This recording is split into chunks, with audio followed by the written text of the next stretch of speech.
Nous revoilà dans les vidéos sur le projet Java. Donc, on a fait jusqu'ici le diagramme des cas d'utilisation et donc on va s'intéresser d'abord aux cas d'utilisation sans enregistrer.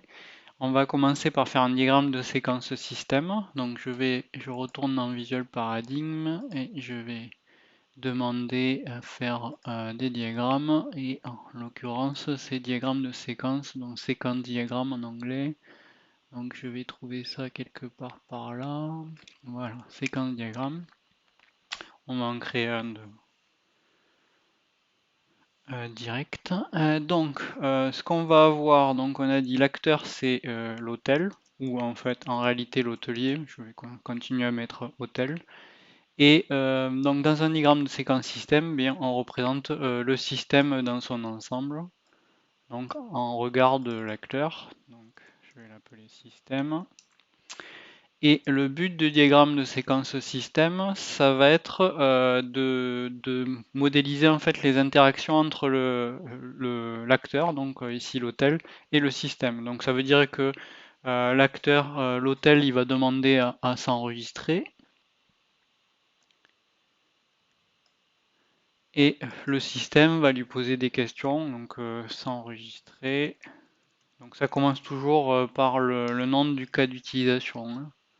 Donc la première flèche, c'est toujours ça. En gros, ça peut correspondre à un choix dans un menu où on a plusieurs choix et donc on veut s'enregistrer auprès du système.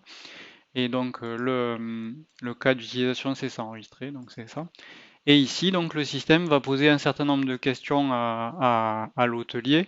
Donc on va lui demander avec des messages euh, le nom de son hôtel, par exemple.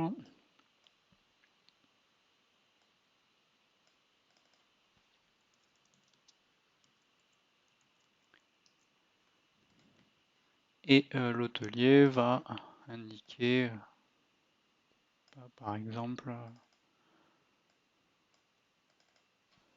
la cantine. Voilà, ensuite, toujours pareil, on va avoir une demande du système, donc ça peut être ville, et l'hôtelier va répondre par exemple Mosesli. Oups, voilà. Je sais pas pourquoi il le crée juste sur la flèche, c'est pas très pratique. Et ensuite, on va demander, alors on va rester assez simple, on va supposer qu'il y a un email pour pouvoir ensuite prévenir l'hôtel quand il va y avoir de nouvelles réservations.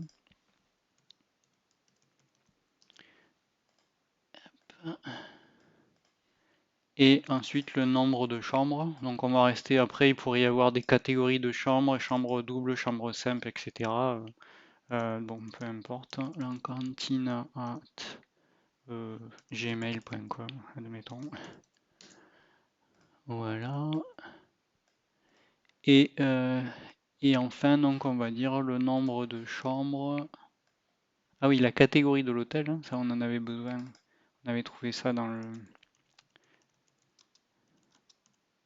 le texte. Il ne faut pas que j'oublie effectivement des choses. On va regarder à nouveau ça. Je vais étendre un peu plus. La catégorie de l'hôtel, on va dire que la cantine, c'est un hôtel, une étoile. Et enfin, donc le nombre de chambres, je vais vérifier que j'oublie rien.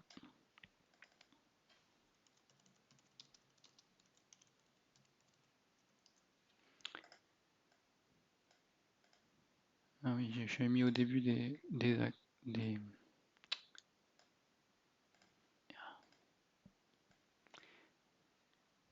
points d'interrogation. Je vais peut-être refaire ça. Donc non, la cantine. Ville. Non, non. La ville, donc avec un point d'interrogation. Bon, ça pourrait être plus évolué, hein, pour avoir des messages plus complexes, mais là on est qu'en modélisation, donc on n'est pas obligé d'aller très très loin à ce niveau-là. et nombre de chambres avec un point d'interrogation. On peut supposer que... Ah tiens, je sais pas. Qu'il y a 4 chambres dans la cantine.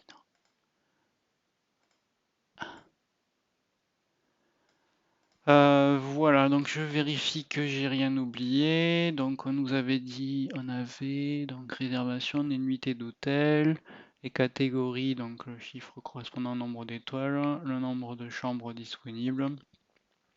Voilà, donc en mentionnant sa catégorie, le nombre, on dit en particulier, donc effectivement, là j'ai rajouté une adresse email, le nom de la ville, on en parle ici, là, c'est dans les villes touristiques. Donc je pense que ça doit être bon pour celui-là. Donc ça va être donc notre diagramme de séquence système. Et donc à partir du moment où toutes les informations sont connues, en fait le système va enregistrer effectivement l'hôtel. On peut le représenter comme ça ici. On n'est pas obligé. Enregistrement hôtel. Et c'est ça qu'on va ensuite raffiner dans les diagrammes suivants. Voilà. Donc on va s'arrêter là pour ce premier diagramme.